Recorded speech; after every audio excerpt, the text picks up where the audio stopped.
안녕하세요. 11월 5일 수요일 매일 성경 말씀 산책. 오늘의 본문은 에스라 4장 11절부터 24절까지의 말씀입니다. 아닥사스다 왕에게 올린 그 글의 초보는 이러하니 강 건너편에 있는 신하들은 왕에게 아뢰나이다. 당신에게서 우리에게로 올라온 유다 사람들이 예루살렘에 이르러 이 패역하고 악한 성읍을 건축하는데 이미 그 기초를 수축하고 성곽을 건축하오니 이제 왕은 아시옵소서. 만일 이 성읍을 건축하고 그 성곽을 완공하면 저 무리가 다시는 조공과 관세와 통행세를 바치지 아니하리니 결국 왕들에게 손해가 되리이다.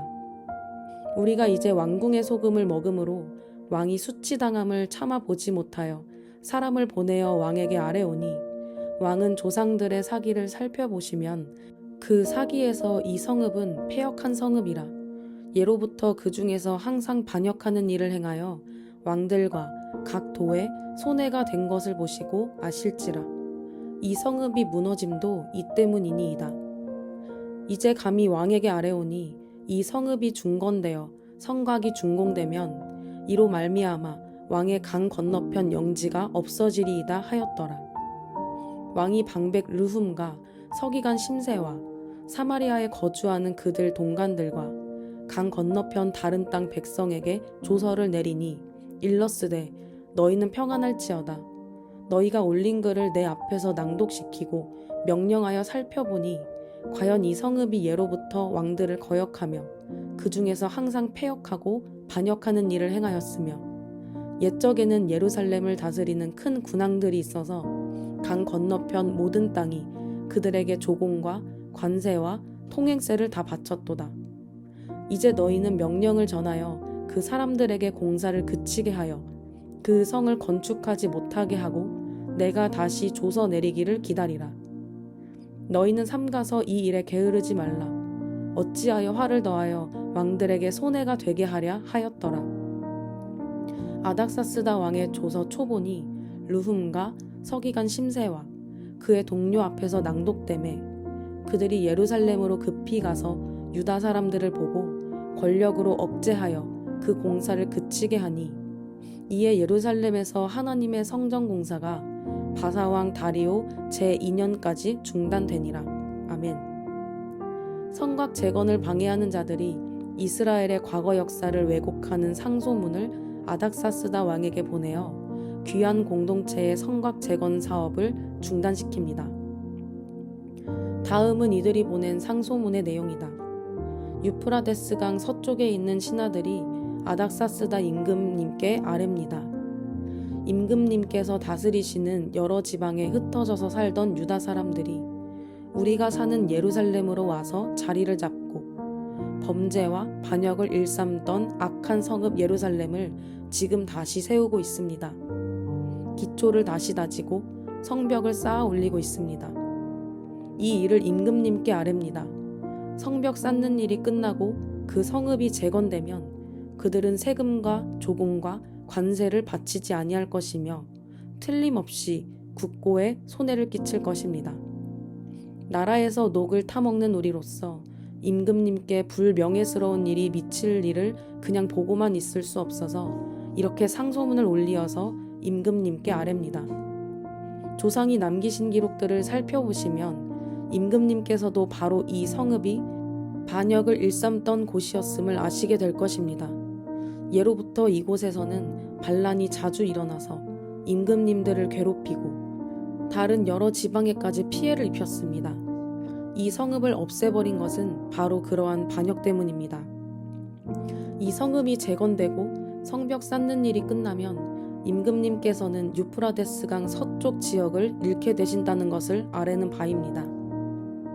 이에 대하여 왕이 내린 회신은 다음과 같다. 르훔 사령관과 심세 서기관과 사마리아와 유프라데스강 서쪽에 사는 경들의 동료들에게 평안을 빌면서 이 조서를 내린다. 경들이 우리에게 보낸 상소문은 번역이 되어 내 앞에서 낭독되었다. 그것을 듣고서 조사해보니 과연 그 성읍 사람들은 예로부터 왕실의 권위에 반기를 들어왔으며 그곳이 반란을 일으키는 자들의 소굴이었음이 밝혀졌다. 한때는 강한 왕들이 그곳 예루살렘을 다스리면서 유프라데스강 서쪽 지방을 장악하고 조공과 세금과 관세를 거두기도 하였음이 확인되었다. 그러므로 경들은 그들에게 명령을 내려서 이를 중단시켜라. 다음에 내가 다시 명령을 내릴 때까지 그들이 성읍을 재건하지 못하도록 하여라. 이 일에 착오가 없도록 유의하여 왕실이 화를 입거나 손해를 보는 일이 없도록 하여라. 르훔과 심세 서기관과 동료 관리들은 아닥사스다 왕의 편지를 읽고 곧 예루살렘으로 올라가서 유다 사람들이 일을 하지 못하게 무력을 써서 막았다. 그래서 예루살렘에 있는 하나님의 성전 공사는 페르시아 왕 다리우스 2년에 이르기까지 중단되었다. 여기까지가 오늘의 본문의 내용입니다. 오늘의 본문을 통해 무엇을 묵상하시나요? 오늘의 본문 11절에서 16절은 르훔과 심세를 비롯한 사람들이 페르시아 왕에게 서신을 보내어 유대 지역의 성전 재건의 사건을 고발합니다.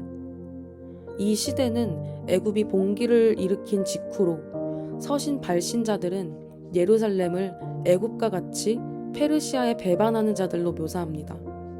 애굽이 봉기를 일으킨 상황에서 예루살렘마저 봉기를 일으킨다면 페르시아로서는 이 상황을 대단히 심각하게 받아들일 것입니다.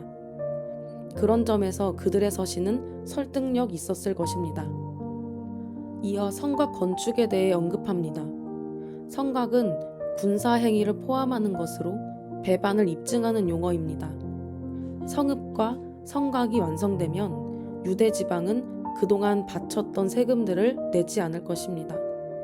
서신 발신자들은 자신들이 왕궁의 소금을 먹는다고 말하고 왕과 긴밀하게 연결되어 있음을 보이며 재차 왕에게 아뢰오니 왕은 아시옵소서 라는 말을 반복합니다.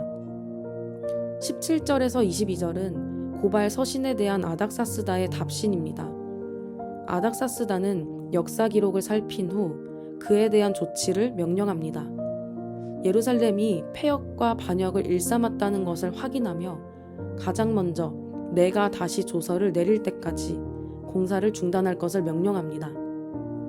마지막 23, 24절은 아닥사스다 왕의 서신이 르훔과 심세 그리고 그 동료들에게 낭독되는 내용입니다. 페르시아 왕이 그들의 요구에 응답함으로써 그들은 지체하지 않고 유대 지역의 공사를 중단시킵니다. 권력으로 억제하고 무력을 써서 막습니다. 고레스를 통하여 포로기한한 백성들이 번제를 드리고 기초를 놓으며 성전을 재건하는 것이 하나님의 뜻 가운데 있음에도 주변의 방해 세력과 과도한 조치로 인해 성읍과 성곽 재건이 중단됩니다. 하나님이 기뻐하시는 일을 선한 눈으로 바라보지 못하고 내 속에서 주장하고 싶은 대로 필요 이상의 태도와 반응이 일어날 때 그 일이 막힘을 보게 됩니다. 때론 일어나지 않은 일들에 대해 두려워하거나 위협을 느끼거나 손해를 볼 것 같아 빠르게 움직이고 재촉하고 결정해버리는 태도들이 하나님의 일을 그르치게 됨을 깨닫게 합니다. 하나님의 뜻 가운데 다시 세워지고 재건되어야 할 연약한 예배자를 만나시거든 아직 일어나지 않았으나 괜시리 나에게 손해를 끼칠 것 같고 피해를 볼 것 같다는 마음만으로 그 예배자의 성장을 더디게 해선 안 됩니다. 하나님의 뜻 가운데 교회 내에 다시 기초를 놓고 마음을 모아야 할 사역이나 어떤 한 모습을 만나시거든 이전에 일어난 이슈나 나에게 찾아올 것만 같은 두려움과 희생으로 교회를 향한 뜻을 반대해선 안 됩니다. 하나님 안에서 무엇을 세워간다는 것 앞에 나의 판단, 과도한 해석과 결정, 거짓된 정보에 휩쓸리는 일이 없도록 우리의 의식이 늘 하나님 앞에 깨어 있어야 하는 것이 얼마나 중요한지 알게 합니다. 내 느낌이나 기분이 아닌 하나님 마음은 어떠한지, 나의 좋고 싫음에 따라가 아닌 하나님은 무엇을 기뻐하시는지, 내 눈에 보이는 대로가 아닌 하나님은 어떻게 보고 계시는지, 하나님 중심적인 시선, 사고, 그리고 순종으로 이어지는 우리의 태도가 되길 원합니다. 그래서 하나님의 때에 하나님의 뜻을 이루시는 과정과 열매들을 발견할 수 있는 교회와 움직이는 교회 성도님들이 되기를 소망합니다. Start with Jesus. 교회의 머리 되시는 예수님, 그리고 한 사람의 주인 되시는 예수님. 예수님이 열어가시는 곳에 우리의 마음과 발걸음이 자연스레 향할 때 우리는 하나님의 나라와 임재를 경험케 될 줄 믿습니다.